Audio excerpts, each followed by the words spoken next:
Hello Whisky fans, thanks for joining me. Let's see what Whisky Santa has in store for us on the 16th of December.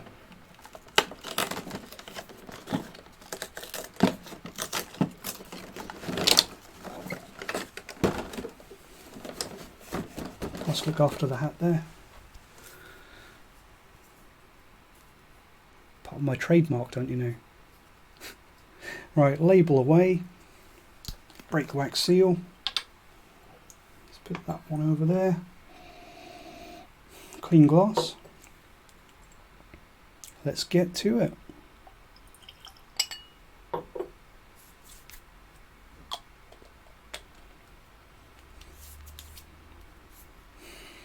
made a mess already. Right, let's not worry about that. Okay, so this looks definitely several shades lighter than a lot of the other whiskies that we've had. So I'm instantly looking forward to that. It means that it stands a good chance of being a craft presentation, although not necessarily, but also means it's probably something different to what we've had before, hopefully. Let's see how it noses.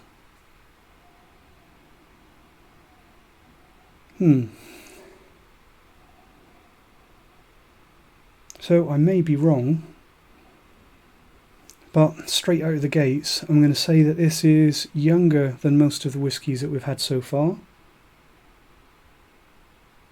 Also going to say there's probably a little touch of peat on the nose, not a peat bomb, but there's a little touch of smokiness in there.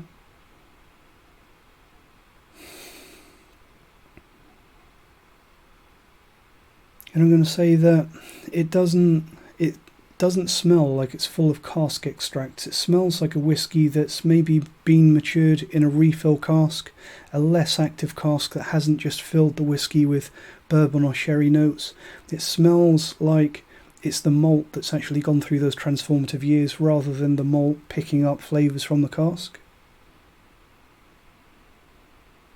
But that's something that I really like. When you get a whiskey matured in refill casks, it always brings me back to the, I think it's the 2014 Lagavulin Fusila release. It's matured for 19 years in a third fill sherry butt. Now, most people would hear third fill anything and think, oh, you've used a dead, inactive, tired old junker of a cask that should have been put in the bin. And more often than not, sort of third, fourth, or even more refill casks, they tend to be what distilleries and whiskey companies that don't actually care about the whiskey use. They tend to be casks that are used for especially grain whiskey, where the actual aging for 3 years is more of a formality rather than something done for quality. But I think if done right, if you've got a spirit which is good, then a refill cask is exactly what it needs, because it just takes a step back, it does the maturation without adding its own flavour influence. Obviously though, I could be completely wrong, could be talking complete crap, because I don't know what this is. But from the little bit of heat that I've put into this, it's starting to open up a little bit more now. But it really does smell like it's all about the spirit, and it smells like some pretty good spirit. Getting a little bit of an appleiness, a little bit of a sweet spirity note. And also some more well-aged maltiness is coming through now. Now that appleiness, touch of orchard fruits, and that flavour profile isn't what I got to start with, but the more I nose it, the more I am thinking Speyside again. Which I'm a little bit disappointed with, because I think that this premium advent calendar, although it's been fantastic whiskey almost every day, it has been quite dominated by Speyside single malt. And now that this is starting to open up a bit more, that's what I'm thinking this probably is as well. Although, saying that, I think, I'm going to guess this is probably a Speyside single malt that's been matured for quite a long time, probably with a high proportion of bourbon casks, so it's not your traditional heavily sherried Speyside malt, which would account for the colour as well as that flavour profile that I'm getting on the nose. It smells very nice though. Must be said that I am a fan of unusual whiskey, and I'm also a fan of old bourbon matured whiskey as well. Let's see how it tastes.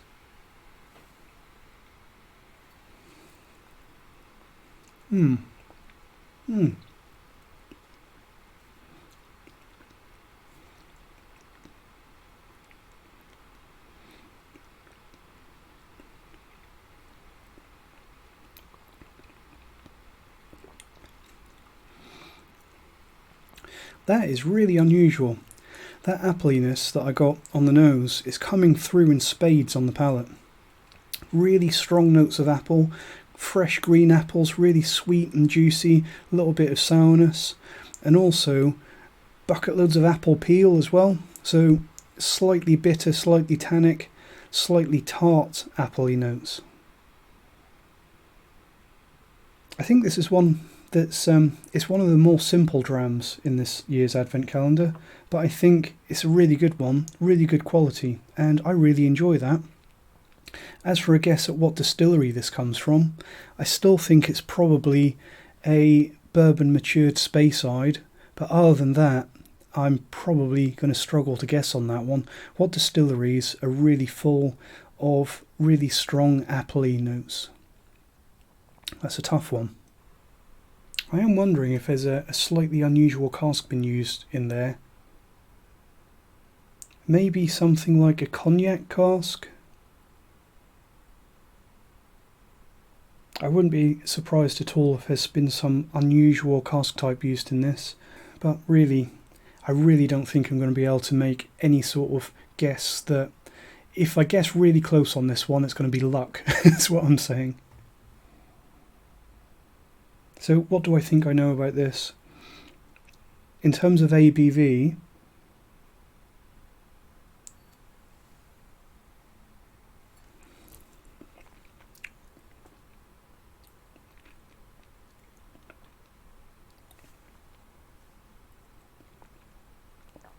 those apples and that apple peel, possibly a Calvados cask. It's the intenseness of that apple peel note. For anyone that doesn't know, Calvados is basically a apple brandy. So it's a distilled spirit made from apples, and the only distillery that I've experienced a Calvados cask with is the Isle of Arran. They were selling as a single cask distillery owned bottling, I think, that was finished in Calvados casks. And back in those days, I think it was 2015 when I visited, that was before the SWA changed their rulings to allow Calvados casks as a traditional type of whiskey. So they weren't actually allowed to sell it as whiskey. But it was one that I tried at the Isle of Arran, and it's one that I really, really liked. Possibly something like that. As for the ABV, that's what I was talking about before I went off on a tangent there. I think probably 46 to 48, at least 46. I think this is probably a craft presentation. I don't know about chill filtration, but that looks natural colour, and it tastes like it's 46% or very slightly higher. As for the age, I think this is a difficult one, because I don't think this is as old as the other whiskies that I've had. I don't think it's not 18 years old. I'd say no more than 15, 16 years old. But I think it's a very good whiskey. As always, I do tend to second guess myself with these, because you think, especially when you get a whiskey that doesn't seem incredibly old, you wonder what makes it expensive enough to be in this advent calendar, and I'm not quite sure. But I do really like it. Gonna have one more sip and then we'll get to the reveal.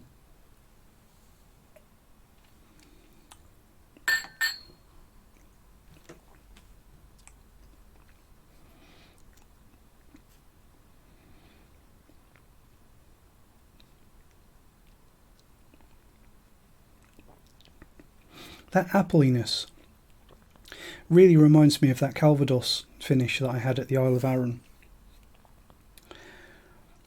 I think that this must be a bourbon matured whiskey that's had some bizarre cask applied to it, because it's just so different, and I can't think of anything else other than that Calvados cask that has that profile.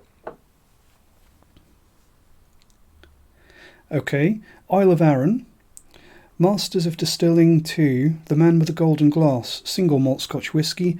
Ooh, 51.8%. So that ABV is quite a bit higher than I guessed. Well, yeah, it's 4% out, that's quite a lot. It really doesn't smell or taste that high, not 52%.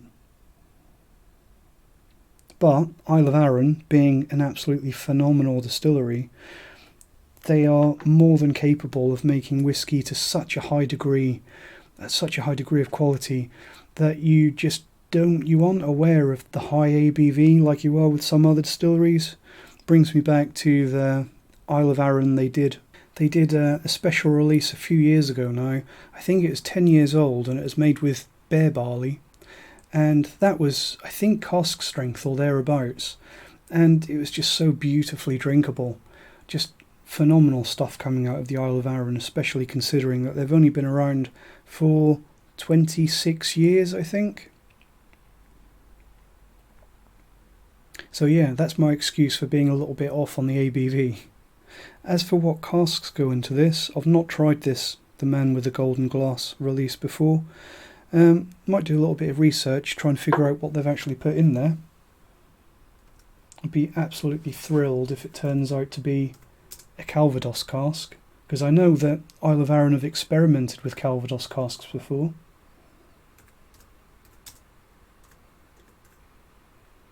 Okay, so it's actually, well, it's out of stock, which is annoying, because I'd have probably bought a bottle of this, because it is a style that I really like. But it was only £50 when it was still available, which I think is a really good price for this one. It's probably one of the cheapest whiskies in the Advent calendar so far, if not the cheapest possibly. So what do they put into this? Character for limited edition, blah blah blah, created by master distiller, partnership between whiskey and cask. Some very rare and valuable Palo Cortado sherry casks from Jerez in this bottling. Cider apples. It's not just me, it says it there in the marketing blurb. Normally I don't pay too much attention to the tasting notes from the distiller, but when it backs up your own blind tasting notes, you've got to put some credence into that, haven't you? Warmth of ginger, rich impression of exceptional sherry casks. I'll be honest, I'm getting a little hint of sherry there, because I did say that this was possibly a Speyside whiskey, so that's probably what threw me down the Speyside route. The sort of rich and fruity style of the Arran single malt combined with that touch of sherry did make me think Speyside. But I'm not getting a huge amount of sherry on this one.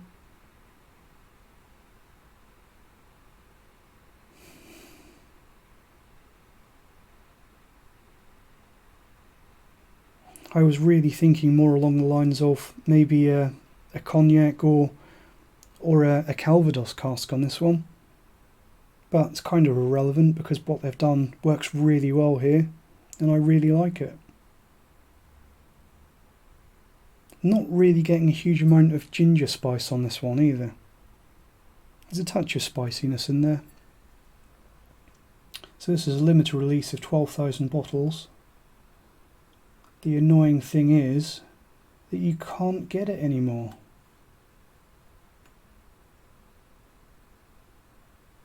Saying that, I've just found there is at least one online retailer that still has this in stock, but for quite a bit more money than what Arran were charging themselves. So really interested to hear what you guys thought of this one, because I think this one was a little bit of a curveball, confused me a little bit. But fantastic whiskey, and it's definitely going to be up there on the leaderboard. Thanks for watching, and I'll see you tomorrow. Cheers.